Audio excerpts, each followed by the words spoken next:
Plasmodium की वजह से होता है। प्लाज्मोडियम एक प्रोटोजोअन है। इसके लिए 2 होस्ट की जरूरत होती है, एक हमारा मॉस्किटो है और दूसरा ह्यूमन है। ठीक है, ये दोनों होस्ट जरूरी हैं, अदरवाइज जो प्लाज्मोडियम है उसकी लाइफ साइकिल कंप्लीट नहीं हो पाती है। हम लोगों ने देखा था कि सबसे पहले बाइट करता है कोई भी इन्फेक्टेड वाला मॉस्किटो।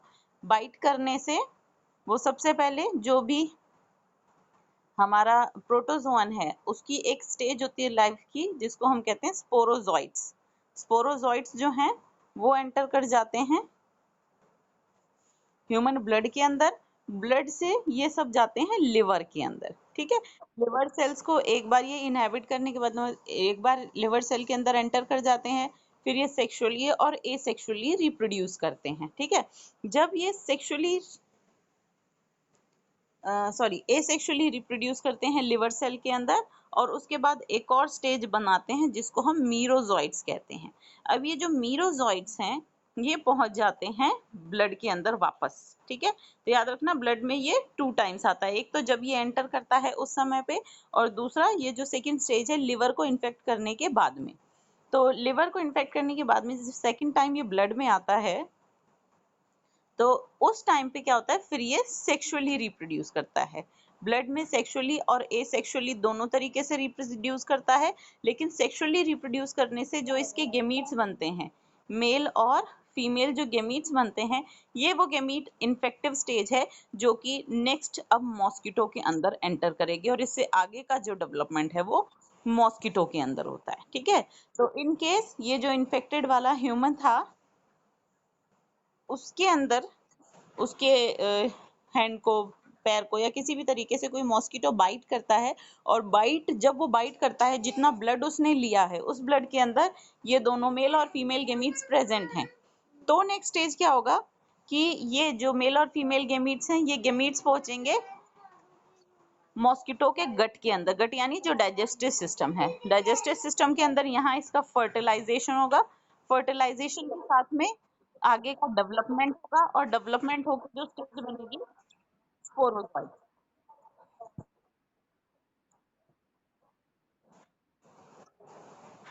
किसकी आवाज आ रही है? मुझे अपनी आ रही है क्या? तो ये स्पोरोजोइट्स बनते हैं। ठीक है, और ये स्पोरोजोइट्स जो हैं ये यहाँ से जो इसका स्टमक है या इसका डाइजेस्टिव सिस्टम है वहां से मूव करके पहुंच जाते हैं सलाइवरी ग्लैंड्स के अंदर। ठीक है, अब ये सलाइवरी ग्लैंड्स हैं जहां पे फाइनली ये पहुंच गए, और ये वाला मॉस्किटो भी इन्फेक्टेड हो गया। जब भी ये किसी और ह्यूमन को बाइट करेगा तो वो ह्यूमन जो है वो भी इन्फेक्टेड हो जाएगा। तो इस तरीके से जो प्लाज्मोडियम है उसको अपनी लाइफ साइकिल कंप्लीट करने के लिए दोनों होस्ट की जरूरत है। दोनों होस्ट की जरूरत होने के साथ साथ बहुत स्टेज स्पेसिफिक है कि एक पर्टिकुलर स्टेज उस ऑर्गन पे जाएगी तभी कहीं जाके वो इन्फेक्शन कर पाएगी। फिर एक और चीज जो रह जाती है, जब हम सिम्टम्स देखते हैं मलेरिया के सिम्टम्स में आता है कि जो पर्सन है उसको फीवर रहता है, और ये जो फीवर है विद चिल्स होता है। चिल्स का मतलब है ठंड लगना, कपकपी। ठीक है, कि जो भी पर्सन है उसको कपकपी रहती है, ठंड लगती है। ये चिल्स जो है ये किसकी वजह से आते हैं? एक्चुअली जब आरबीसीज के अंदर जो प्लाज्मोडियम है उसकी स्टेज में मीरोजोइट्स हैं, वो एक बार उसको इन्फेक्ट करते हैं, तो क्या होगा, ये जो आरबीसी है ये इसके अंदर मल्टीप्लाई करेंगे सेक्सुअली और एसेक्सुअली दोनों तरीके से।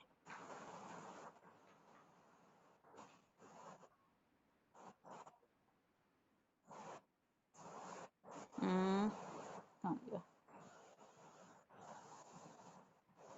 हाँ, तो ये सेक्सुअली और एसेक्सुअली दोनों तरीके से जब रिप्रोड्यूस करते हैं तो वो जो आरबीसी है उसके अंदर ही मल्टीप्लाई करते जाते हैं, और मल्टीप्लाई करते ही क्या होगा, ये बर्स्ट हो जाएगी, तो इसके टुकड़े टुकड़े हो जाएंगे। आरबीसी जब बर्स्ट होगी, ये बर्स्टिंग की वजह से जो चिल्स हैं वो आती हैं। ठीक है, इसीलिए दिन के किसी पर्टिकुलर टाइम पे, कि शाम के टाइम पे जनरली या मिड नाइट में जो आरबीसीज हैं वो सब बर्स्ट करती हैं, और उस टाइम पे ज्यादा जो भी इन्फेक्टेड पर्सन है उसको चिल्स जो है वो महसूस होती हैं। यहाँ एक सब्सटेंस है जिसे हम कहते हैं हेमोजोइन। हेमोजोइन एक टॉक्सिक सब्सटेंस है जो तब रिलीज होता है जब ये आरबीसीज जो हैं वो बर्स्ट करती हैं। ठीक है, तो ये हेमोजोइन नाम का जो पॉइजनस या टॉक्सिक सब्सटेंस कह सकते हो तुम्हें, ये नाम याद रखना है कि चिल्स या फीवर के दौरान जो चिल्स होती हैं उन चिल्स के लिए कौन रिस्पॉन्सिबल होता है, तो वो ये हेमोजोइन है। ठीक है, इतना करने के बाद हमारा मलेरिया जो है वो खत्म हो जाता है। मलेरिया के बाद हम लोग पढ़ते हैं अमीबाइसिस। अमीबाइसिस नाम से पता चलता है कि किसी अमीबा की वजह से होता है। ठीक है, लेकिन ये जो हम कॉमन अमीबा पढ़ते हैं वो नहीं है, ये है हमारे पास एंटमीबा। एंटमीबा जो है ये वाला है हिस्टोलिटिका।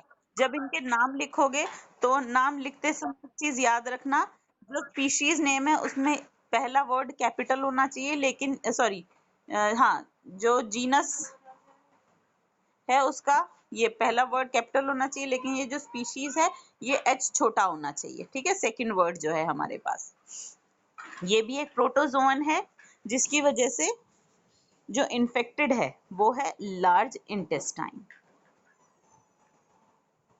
ठीक है, लार्ज इंटेस्टाइन इन्फेक्ट होती है, हमारे जो इन्फेक्टेड ऑर्गन है, क्योंकि हर उसमें बीमारी में तुम लोगों को इन्फेक्टेड ऑर्गन पता होना चाहिए कि कौन सा है। तो अमीबाइसिस, जिसको हम लोग अमीबिक डिसेंट्री भी कहते हैं, वो है एंटमीबा हिस्टोलिटिका की वजह से होता है। लार्ज इंटेस्टाइन इसके अंदर हमारी इन्फेक्ट हो रही है।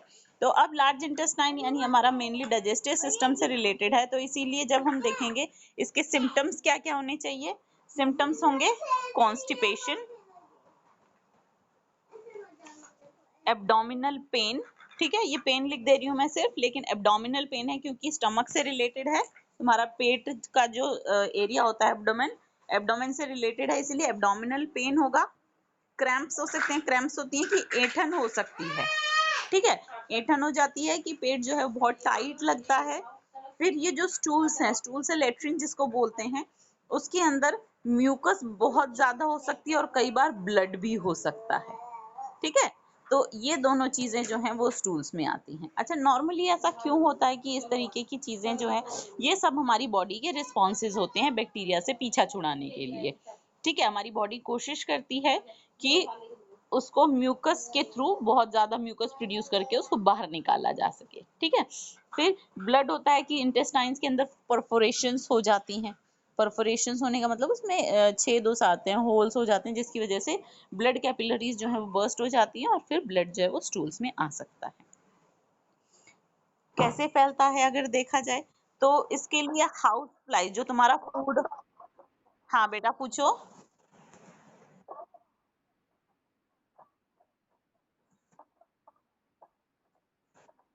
कॉन्स्टिपेशन मैंने क्या लिख दिया? स्पेलिंग नहीं नहीं, बोलने वो गलती से लिख गया होगा, पर कॉन्स्टिपेशन लिख रही थी, देखो ये है उसकी स्पेलिंग, कॉन्स्टिपेशन। ठीक है, कॉन्स्टिपेशन, कॉन्स्टिपेशन होता है कब्ज हो जाना लोगों को। ठीक है, कि खाना खाते हैं लेकिन वो प्रॉपरली डाइजेस्ट नहीं होता। डाइजेस्ट क्यों नहीं हो पाता? क्योंकि जो इंटेस्टाइन है, बाकी का डाइजेस्टिव सिस्टम है, वो प्रॉपरली अपने जूसेस जो हैं वो प्रोड्यूस नहीं कर पाते, इसीलिए अनडाइजेस्टेड फूड रह जाता है। और अनडाइजेस्टेड फूड जो है वो प्रॉपरली इजेक्ट आउट नहीं हो पाता, बाहर नहीं निकल पाता। ठीक है, इसको कॉन्स्टिपेशन कहते हैं। अच्छा, उसके बाद इसके जो हम वेक्टर्स देखेंगे किस तरीके से एक जगह से दूसरी जगह ट्रांसमिट होता है, तो वही जो फूड प्रोडक्ट्स हैं, वाटर और फूड प्रोडक्ट्स हैं, इनके थ्रू ही होता है। और क्योंकि ये इस तरीके की चीजें हैं तो हाउस फ्लाइज, मॉस्किटोज, इस तरीके के जो इंसेक्ट्स हैं वो इसमें बहुत बड़ा रोल प्ले करते हैं। जैसे अब सपोज करो कोई भी एक इन्फेक्टेड पर्सन है, ठीक है, ये जो है अपने स्टूल्स ओपन में पास आउट करता है। ठीक है, ये बाहर खुले में जो है शौचालय के लिए जाता है। यहाँ पे अगर कोई भी जो भी स्टूल्स हैं उसके ऊपर अगर किसी तरीके की हाउस फ्लाई है आके बैठती है, और यही हाउस फ्लाई अगर किसी और के फूड पे जाके बैठती है, तो क्या होगा, वो इस बैक्टीरिया को जो प्रोटोजोआ है उसको यहाँ से यहाँ फूड पे ट्रांसमिट कर देगी, और इस तरीके से जो डिजीज है उसको भी एक जगह से दूसरी जगह इन्फेक्शन के लिए फैला देती है। ठीक है, ये हो गया हमारा अमीबाइसिस या अमीबिक डिसेंट्री।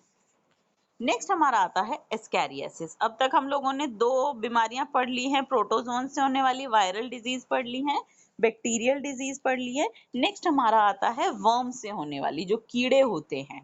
कीड़े तो सभी को पता है, जैसे बच्चों को पेट में अक्सर कीड़े हो जाते हैं। ठीक है, तो ये एस्कैरियासिस है। एस्कैरियासिस जो है होता है एस्कैरिस की वजह से।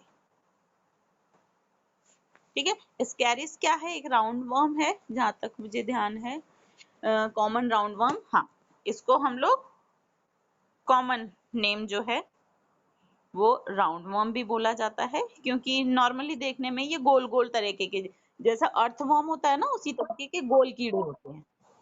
हम्म, कुछ क्वेश्चन?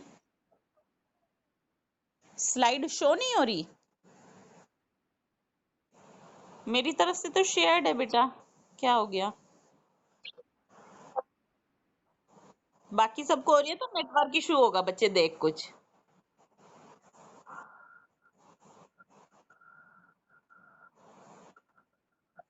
चलो, राउंड वर्म है, तो राउंड वर्म नाम क्यों दिया गया है? क्योंकि इसकी जो बॉडी है वो सिलेंड्रिकल है, तो इसीलिए राउंड वर्म बोलते हैं। एक टेप वर्म होता है, टेप वर्म जैसे हम लोग इंची टेप यूज करते हैं ना कपड़े जो नापने के लिए, जो इंची टेप होता है वो देखा होगा तुम लोगों ने, फ्लैट होता है, ठीक है, तो वो टेप जैसा होता है, इसीलिए एक टेप वर्म नाम का होता है। तो इनकी शेप्स के हिसाब से इनके कॉमन नेम जो है वो रखे गए हैं। तो एस्कैरिस की वजह से जो बीमारी हो रही है, जो डिजीज कॉज हो रही है, वो है एस्कैरियासिस, और ये भी हमारा जो है वो इंटेस्टाइन रिलेटेड है, ठीक है। इंटेस्टाइन के अंदर ये जो वर्म्स हैं वो जाके बाइंड कर जाते हैं इंटेस्टाइन पे।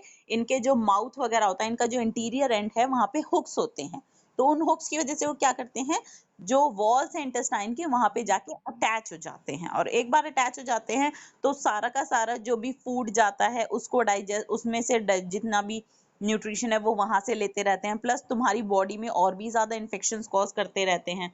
तो ये तुम्हारा जो डाइजेस्टिव सिस्टम है वहां से, इसीलिए अक्सर बोला जाता है पेट में कीड़े हो गए हैं, ठीक है। वैसे कीड़े बॉडी में दूसरी जगहों पे भी हो जाते हैं, लेकिन पेट के कीड़े जो हैं वो बहुत कॉमन हैं। सिम्टम्स देखे जाएं तो अगेन जितने भी स्टमक या डाइजेस्टिव सिस्टम रिलेटेड हैं वहां पे तुम्हारा पेन जो है, एब्डोमिनल पेन है, फीवर एक बहुत कॉमन चीज होती है। फिर इसमें साथ में अनीमिया भी हो सकता है। अनीमिया क्यों हो जाता है? क्योंकि ये जो है, जो इंटेस्टाइनल वॉल्स हैं उसके अंदर होल्स बना देते हैं अपने आप को बाइंड करने के लिए, तो इसीलिए वहां से जो है ब्लड लॉस जो है वो भी अक्सर होता रहता है, जिसकी वजह से अनीमिया हो जाता है। फिर अगर इनका नंबर बहुत ज्यादा बढ़ जाता है तो ये इंटेस्टाइन को ब्लॉक भी कर सकते हैं, ठीक है, कि इतने ज्यादा हो जाते हैं। बाकी दर्द वगैरह है, फीवर है, ये चीजें बहुत कॉमन सी चीजें। इंटरनली ब्लीडिंग भी हो सकती है।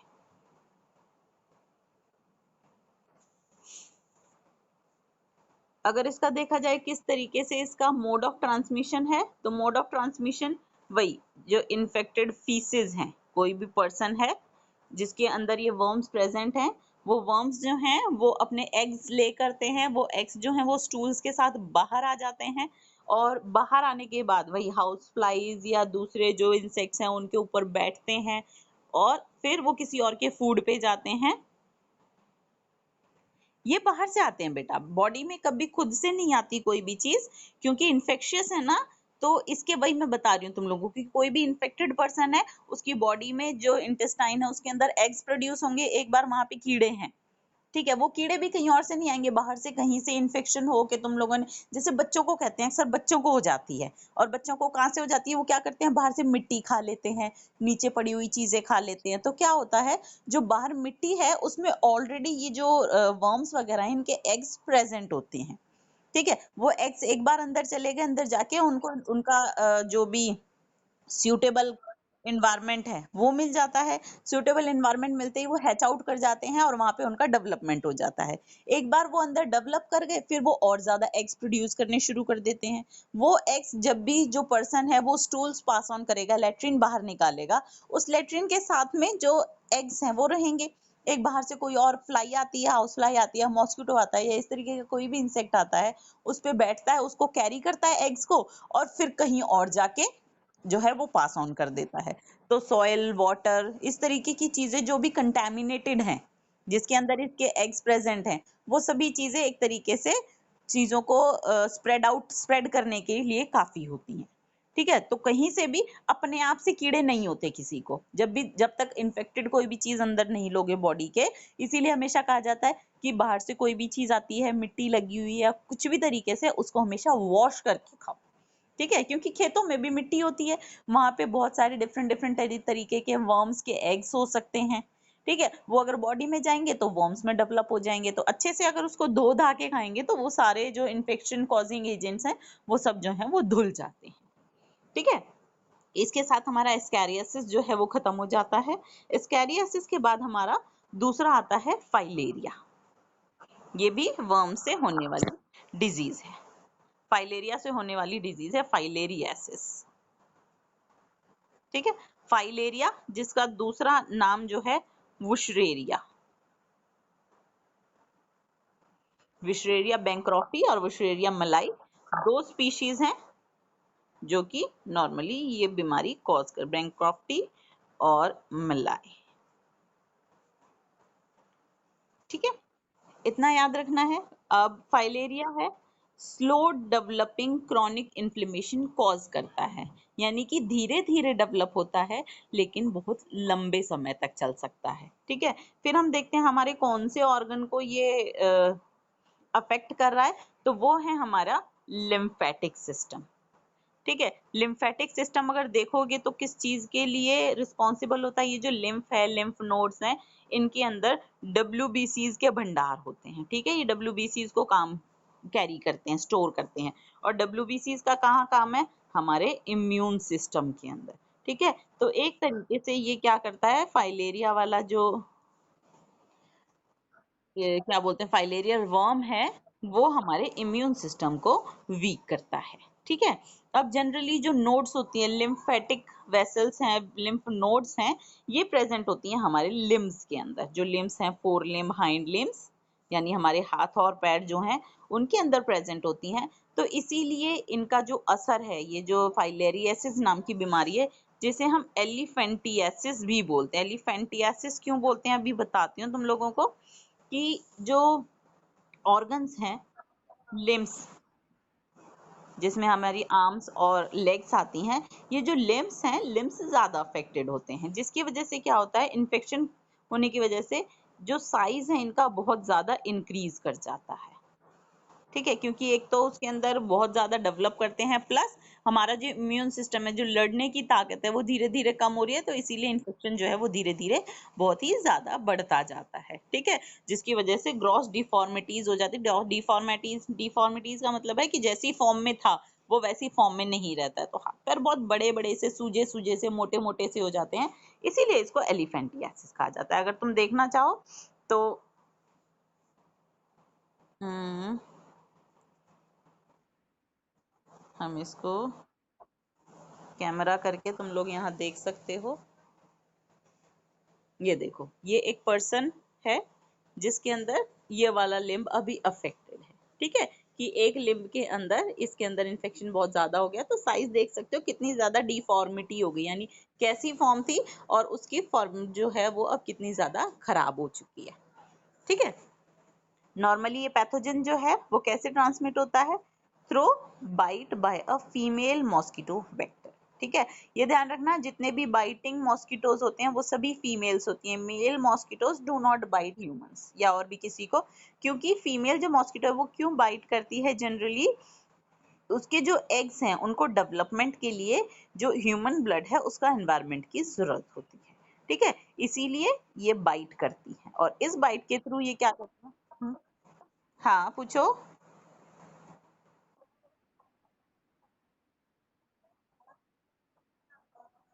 अच्छा, जो फीमेल मॉस्किटो है, फीमेल मॉस्किटो जो है वो एग्स प्रोड्यूस करती है, उसके अंदर एग्स का डेवलपमेंट होना है बॉडी के अंदर।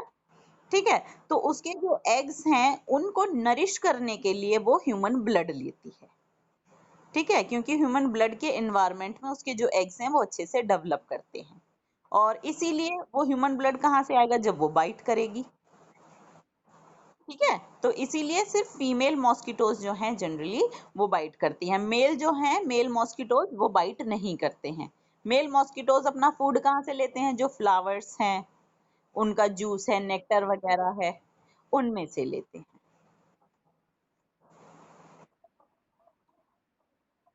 बिल्कुल, तुम्हारा खून चूसने वाली केवल फीमेल मॉस्किटोज होती हैं। ठीक है, मेल मॉस्किटोज जो हैं वो बाइट नहीं करते हैं। तो इसके साथ हमारा जो हाँ पूछ बेटा।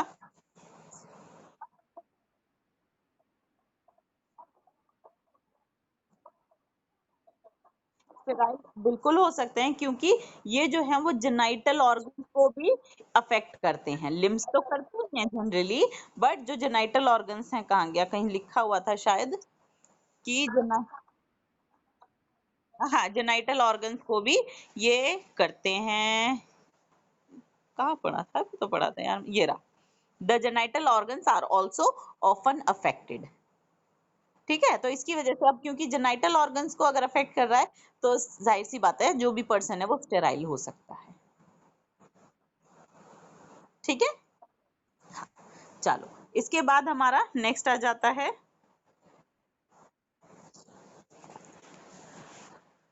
रिंग वर्म से होने वाली चीजें। रिंग वर्म्स तुम लोगों ने एक बहुत फेमस सा एड देखा होगा, दाद खाज खुजली का दुश्मन, रिंग गार्ड, है ना। हाँ, तो वो रिंग गार्ड का जो नाम है वो रिंग वर्म से ही डाला हुआ है, जो भी कंपनी है उसने। क्योंकि ये रिंग वर्म्स क्यों बोला जाता है, क्योंकि पहली बात तो ये वर्म से होने वाली बीमारी, सॉरी वर्म से नहीं होने वाली है, बट ये है फंजाई से होने वाली। ठीक है, शायद पहले माना जाता होगा कि वर्म से होती है, बट ये होती है फंजाई की वजह से। और जो इनका इन्फेक्शन है, जब वो दिखता है स्किन पे, वो इस तरीके से सर्कुलर एरिया में स्प्रेड होता है, यानी पहले छोटा, फिर बड़े में होने लगेगा, फिर और बड़े, लेकिन बढ़ते हुए जो है वो एक सर्कुलर एरिया में इन्फेक्शन जो है वो इंक्रीज करता है। अक्सर देखा होगा लोगों को दाद वगैरह जो होते हैं वो गोल गोल एरिया में होते हैं। ठीक है, सर्कुलर रिंग्स बनाते हैं, जिसमें बाहर की तरफ इस तरीके से पैचेस हो सकते हैं और बाकी सारे में रेडनेस वगैरह जो है वो हो सकती है, या सारे में ही छोटे छोटे दाने दाने से हो सकते हैं। ठीक है, होता किसकी वजह से, बहुत सारी फंजाई हैं, अलग अलग जेनेरा की हैं, जिसमें से कुछ का नाम बुक में लिखा हुआ है, माइक्रोस्पोरम है, फिर ट्राइकोफाइटॉन है, नाम याद रखने हैं, और एपिडर्मोफाइटॉन, फाइटोन। ठीक है, ये सब तीनों की तीनों जो हैं वो रिंगवर्म्स कॉज करती हैं। अब ये हमें पता चल गया दाद खाज खुजली है, यानी कि किस चीज से रिलेटेड है, हमारे स्किन से रिलेटेड है। ठीक है, स्किन में क्या क्या प्रॉब्लम्स हो जाती हैं, स्किन ड्राई हो जाती है, क्योंकि कहीं भी खुजली होती है तो जाहिर सी बात है वहां पे ड्राइनेस है। ठीक है, जहां भी चीजें ड्राई होने लगती हैं तो हमारी बॉडी में जो है वो इचिंग होने लग जाती है। तो ड्राई स्किन है, इचिंग हो जाएगी, इचिंग जो है खुजली सी होने लग जाती है। उसके बाद लेशंस हो जाते हैं, निशान जैसे हो जाते हैं, धब्बे धब्बे से भी हो जाते हैं, कुछ तरीके के निशान हो जाते हैं, कुछ स्केल्स होते हैं, जैसे तुम लोगों ने फिश को कभी हाथ लगाया हो तो उसके ऊपर खुरदरे खुरदरे से थोड़े पर से होते हैं, जैसे कोम्ब को हाथ लगाओगे तो वो स्केल्स जैसे होते हैं, तो वो स्केली लेजन्स हो सकते हैं। ये स्किन के अलावा नेल्स पे हो सकती है, और जो स्कैल्प है, स्कैल्प पे हो सकती है। स्कैल्प हमारी सर की जो स्किन होती है उसको स्कैल्प बोला जाता है। ये जनरल इसके सिम्टम्स थे। होती कौन सी जगहों पे है, अगर तुम देखोगे तो मोस्टली ऐसी जगहों पे होती है जहाँ पे मॉइस्चर ज्यादा प्रेजेंट होती है। ठीक है, थोड़ी सी इसको हल्की सी गर्मी मिलती है और मॉइस्चर मिलती है, तो ये दोनों जो हैं फेवरेबल कंडीशंस हो जाती हैं फंजाई के ग्रो करने के लिए। इसीलिए अक्सर देखोगे गर्मी और बारिश, जब ये बारिश वाला मौसम होता है, जब थोड़ी गर्मी भी होती है, उस टाइम पे खाना जो है वो बहुत जल्दी खराब होता है। क्यों, उस टाइम पे जो एयर के अंदर फंजाई के छोटे छोटे स्पोर्स घूम रहे होते हैं, उनको फेवरेबल कंडीशन मिलती है और वो फटाफट से ग्रो कर जाते हैं और फूड को खराब कर देते हैं। ठीक है, तो इसीलिए हमारी बॉडी में भी जहाँ पे हीट ज्यादा हो, मॉइस्चर ज्यादा हो, ऐसी जगहों पे ये जो है रिंगवर्म्स जो है वो हुआ करते हैं। जैसे कि कहाँ हो सकते हैं, पैरों में जो उंगलियां हैं, टोज हैं, टो और फिंगर्स हैं, या फिंगर्स के बीच का जो एरिया, जैसे ये फिंगर्स हम बनाते हैं तो इसके बीच का ये जो एरिया है, ये एरिया। उसके अलावा आर्मपिट्स देखोगे, जो तुम्हारी बगलें होती है, बगलों पे हो सकते हैं, या फिर अक्सर तुम नेक पे देखोगे, जहाँ पे पसीना आने वाली रीजन्स है ना, ऐसे रीजन्स पे जो रिंग वर्म्स हैं बहुत आसानी से हो जाते हैं। ठीक है, ये जो हमेशा गीले में इसीलिए पैरों में अक्सर होते हैं, जो फुट है, फुट में अक्सर होते हैं, क्योंकि अक्सर पैर गीले रहते हैं, शूज में रहते हैं, पसीना बहुत ज्यादा आता है, आर्मपिट्स में बहुत ज्यादा पसीना आता है लोगों को, नेक रीजन में बहुत ज्यादा पसीना आता है। ठीक है, अब ये किस तरीके से एक दूसरे से स्प्रेड करेंगे, मोड ऑफ ट्रांसमिशन, जाहिर सी बात है फंजाई है, फंजाई के स्पोर्स हैं, तो टच के थ्रू ही, फिजिकल कांटेक्ट से ही नॉर्मली ये चीजें जो है एक से दूसरे में ट्रांसमिट होती हैं। अब कोई भी इन्फेक्टेड पर्सन है, हमारे पास ए इन्फेक्टेड पर्सन है, वो उसके कपड़ों को, क्लॉथ्स को कोई शेयर करता है बी, तो उसको हो सकती है। ठीक है, इसकी कोई भी चीज यूज करता है जो उस पर्टिकुलर एरिया में लगी हुई हो, उसको अगर ये यूज करता है, जैसे अगर स्कैल्प में है रिंग वर्म्स का इन्फेक्शन और वो उसका कोम्ब यूज कर रहा है, तो वो बी को हो जाएगी। टॉवल है, उसके सॉक्स हैं, शूज हैं, इस तरीके की चीजें अगर कोई आपस में शेयर करता है इन्फेक्टेड पर्सन के साथ में, तो उसकी वजह से ये जो है रिंग वर्म्स जो है वो ट्रांसमिट हो जाते हैं, जो फंजाई है। ठीक है, इसके साथ हमारी ये जो नॉर्मल वाली बीमारियां हैं, जो हमारी कम्युनिकेबल वाली डिजीज हैं, कम्युनिकेबल डिजीज हमारी खत्म हो जाती हैं। अब हम पढ़ेंगे कि इनको कंट्रोल कैसे किया जा सकता है। ठीक है, क्योंकि अब चीजें कौन सी हैं, ये ट्रांसमिटिंग डिजीज हैं, ये कम्युनिकेबल डिजीज हैं, जो एक से दूसरे में, हमने जितनी भी डिजीज पढ़ी सबका कुछ ना कुछ कम्युनिकेशन था, किस तरीके से कम्यूट होती हैं ये हम लोगों ने देखा, कुछ ना कुछ रहेगा, चाहे वो सॉइल से हो, वाटर से हो, फूड से हो, किसी वेक्टर्स के थ्रू हो, फिजिकल कांटेक्ट से हो।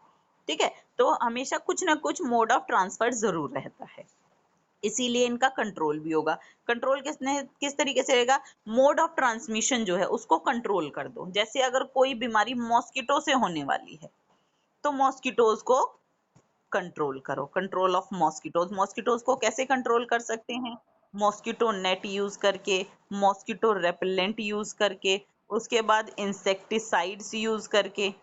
ठीक है, कि किसी भी तरीके से हम लोग अपने आसपास पानी इकट्ठा नहीं होने देते हैं, तो उससे मॉस्किटोज ब्रीडिंग नहीं होगी।